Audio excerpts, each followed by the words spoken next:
ऐ जवानों, तुमसे भी एक बात कर लूं, बुरा तो मानोगे? सच बताओ, बुरा तो नहीं मानोगे? बहुत कड़वी बात करने लगा, कुछ भी कह दे, अल्लाह भला करे। बिल्कुल पक्के पे बैठे कि कुछ भी कह लो मान के नहीं देंगे। ऐसी बात तो नहीं है।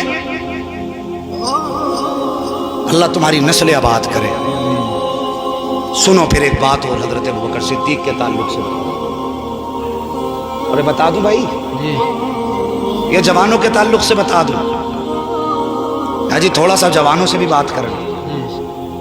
हाँ, मगर बताओ, वादा करो नबी के अबू बकर सिद्दीक के खिलाफ किसी को भौंकने तो नहीं दोगे? जरा सच्ची सच्ची बात करो मुझसे। अगर हाथ तुम्हारे अपने किराए के नहीं है तो हाथ उठा के वादा करो, जो नबी के अबू बकर का नहीं वो हमारा नहीं हो सकता। अल्लाह सलामत रखे। है जी, भाई ने एक ने हाथ फौरन नीचे कर लिया, और मैं उनमें का मौलवी नहीं जो धोखा दे के फिर हंस दूं। जो बात हाथ उठवा के करने की वो हाथ उठवा के होगी, जो नीचे करके करने की वो पहले बताया जाए। हाँ, तो ये बात मैं नहीं करता, जहनी एक्सीडेंट है। वही हो कैसे गया? तेरे जैसा ड्राइवर हो और फिर कौम का जहनी एक्सीडेंट हो जाए, और फिर बंदे या तो माइक छोड़ दे और या फिर ये धोखा देना छोड़ दे। बस कुल मिलाकर के बात सुने, तवज्जो करें जवानों, नजरों की हिफाजत करो और अपनी जिम्मेदारियां समझो। आज कई सारे शहरों की ये खबरें कि हमारी मुस्लिम बेटियां गैर मुस्लिमों के साथ निकाह कर रही हैं। ये है कि नहीं? खबरें बताइए, गलत तो नहीं कह रहा हूं मैं, बात सच्ची की है ना? हमारी मुस्लिम बहनें गैर मुस्लिमों से शादियां कर रही हैं, और अगर उनके बाप को पहले खबरदार किया जाता है तो माँ बाप क्या कहते हैं? तुम मेरी बेटी पे इल्जाम लगा रहे हो। एक बात पूछूं जवानों, तुमने कितनी जिम्मेदारी अपनी निभाई? किसी बहन के भाई हो, कोई किसी औरत का शौहर है, कोई किसी बच्ची का बाप है, हमने कितनी जिम्मेदारियां निभाई हैं अपनी। सोचे, दुनिया एक कुफ्र हंस रहा है आज इस्लाम पर। जो मजहब दूसरों की बेटियों को हिफाजत की गारंटी देता था, आज उसी के मानने वाली बेटियां बरसरे आम इस्लाम को बदनाम कर रही हैं और रुस्वा कर रही हैं। इसका जिम्मेदार बेटियां नहीं बल्कि बाप हैं। सिर्फ बेटियां नहीं, भाई हैं। हमने बेटियों को इंग्लिश मीडियम कॉलेजों में भेजा कि मेरी बेटी एमबीबीएस करेगी। वो एमबीबीएस की डिग्री नहीं लेके आई, अलबत्ता मुंह पे काली पोत के आई। जितने भी ऐसे केसेस आ रखे हैं, ये स्कूलों में पढ़ने वाली बच्चियों के रिजल्ट में आ रहे हैं।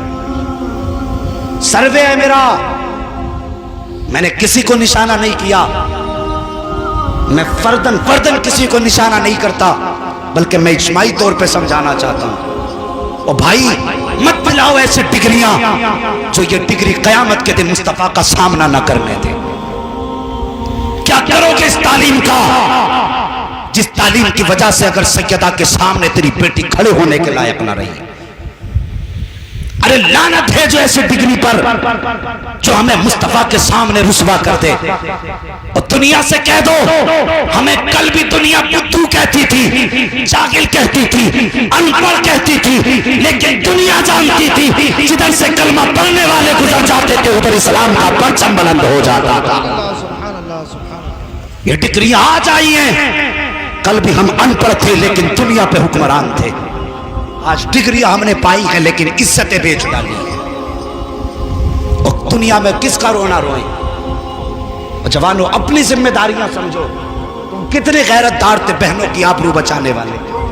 आज तो बहन का मोबाइल भाई चला रहा है, भाई का मोबाइल बहन चला रही। और भाई होश कर, होश, कुछ होश के नाखून ले और कुछ घर से निकल के दुनिया देख। आज तजर्बा है कि 80% जनरेशन मोबाइलों से तबाह हो रही है। अगर लड़के तबाह हो सकते हैं मोबाइल से, फिर लड़की की औकात क्या है? जिसकी अकल भी आती, दिमाग भी आता, ताकत भी आती, जिस्म भी ताकत में मर्द से आधा। और भाई सोच, उसके हाथ में मोबाइल दे दिया, एक बेटी का कदम फिसलता है ना, जानते हो कितनों की गर्दन झुकती है? एक बेटी का कदम फिसले ना तो बाप कभी माशरे में सर उठा के नहीं चल सकता। भाई कभी चौराहे पे कोई बात नहीं कह सकता, तुम्हारा अपना कोई साथ नहीं देगा। और जवानों, ये जो कौम को चैलेंज किया गया था इस्लाम को कि हम तुम्हारी बेटियों को अपने घर की बहू बनाएंगे, वो अपने इस दावे में कामयाब होते नजर आ रहे हैं। और हम इसी सोच में सोए हैं, अखिलेश आएंगे तो देख लेंगे, फना आएगा तो देख लेंगे। और इरादे बदल, जिसकी अपनी औकात नहीं वो तेरी औकात क्या बनाएगा। और खुदा की कसम, तुझे अखिलेश के रहन पे नहीं छोड़ा गया, तुझे तो मदीने वालों के कदम पे छोड़ा गया। उनके निशाने कदम पे चलो। ये कल की उम्मीद छोड़ो, कल देखा जाएगा। आज एक्टिव हो जाओ, अहद कर लो, जो हमारी बहन बेटी की तरफ देखेगा हमारा अंजाम कुछ भी हो हम उसके जबड़े तोड़ डालें।